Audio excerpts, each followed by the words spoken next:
we had meetings with DBS, with HSBC, with Western Union, with Scotiabank, with very, very large multinational billion-dollar corporations, and it was clear to me that what you were doing was working. And this all happened very, very quickly. And in fact, the only issue that we had as an internal team was how we dealt with the inbound inquiries. Could you tell us a little bit about Sonect and what your role was in it, Nat? So I was the CEO of Sonect, which is a Swiss-based fintech company, which offers cash-out services via an app. But we had a sort of a white-labeled or an SDK that we had plugged into a number of European banks, and I was the CEO for. Oh, wow. So what was Sonect doing for business development before you started working with us? And how successful was the sales team when you first came on board? Really, we had a very dry pipeline.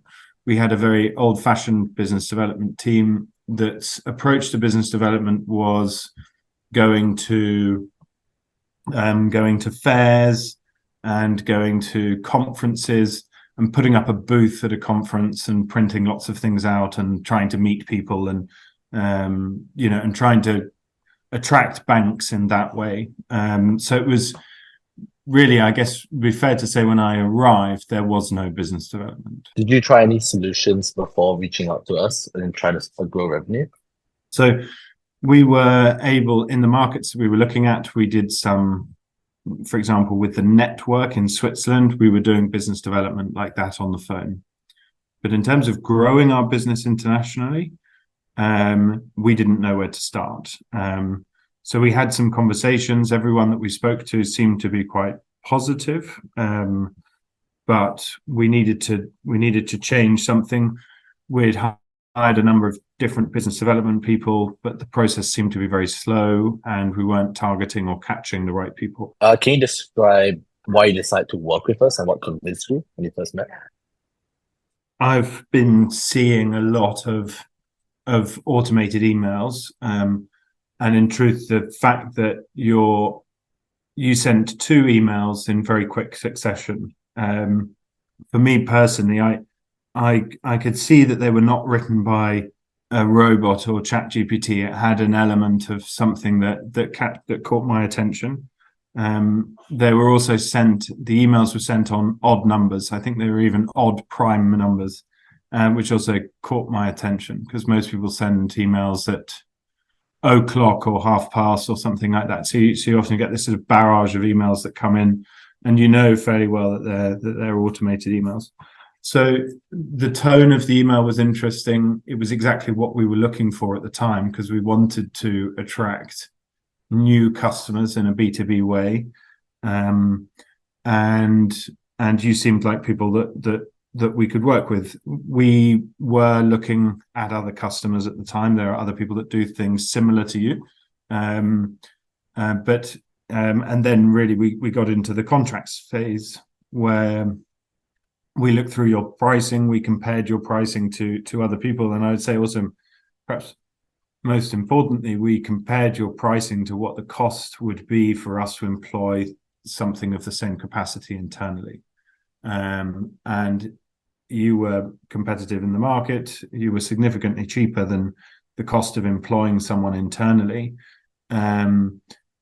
and significantly more versatile as well. Awesome. And then speaking of that, do you recall what results did we achieve for you and what areas of the business improved? So I really enjoyed the ideal customer profile, the ICP process at the beginning. I think that was something that our team rallied behind, so that sort of helped with motivation internally. It also helped us collect our thoughts about who are our ideal customers. And then I sort of didn't really know what to expect, and the first couple of days were relatively quiet. And then you hit a vein with crypto companies that were interested in using the Sonect application to sort of on-off ramp with cash.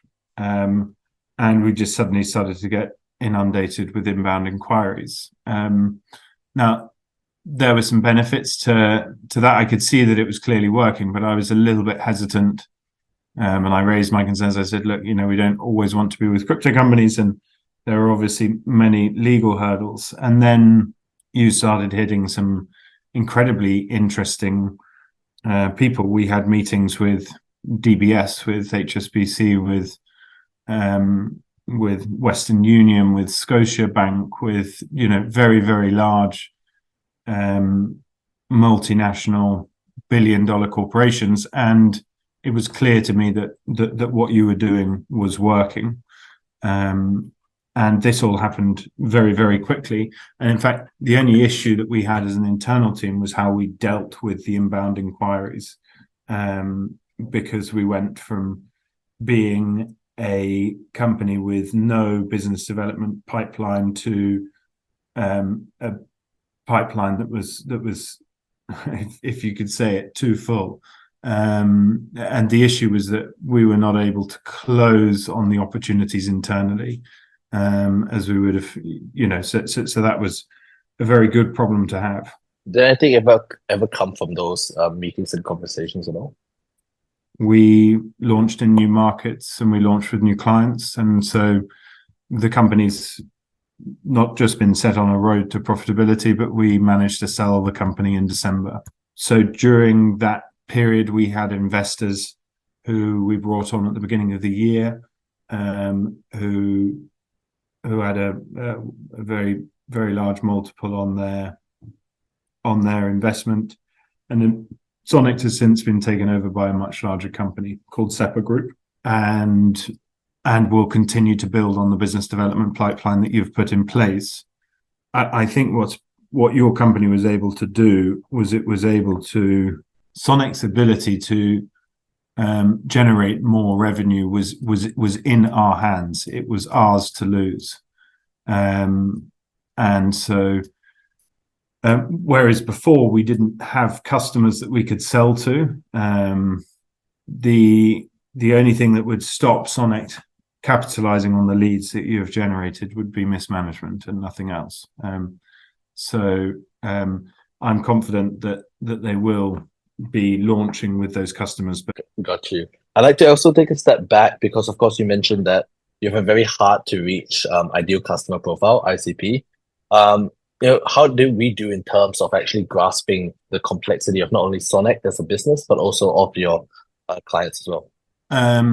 Well, you conducted in-depth interviews, which I would love to say that it filtered through yours genius and then spat out the internal profile, but I believe that it was a conversation that was transcribed and then we used the cutting edge AI to really deliver angles on how best to reach the different potential customers. So that was just a really super interesting and nuanced way of using it. But I also think that what you and your company is very good at doing is you make a commitment to something and you realize that it takes multiple iterations until you find what resonates with customers.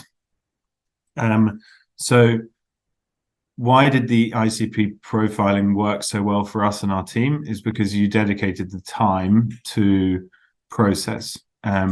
We had multiple hours together where you drilled down into the nuance of our business. You spent time to understand our business and what our different customers were like.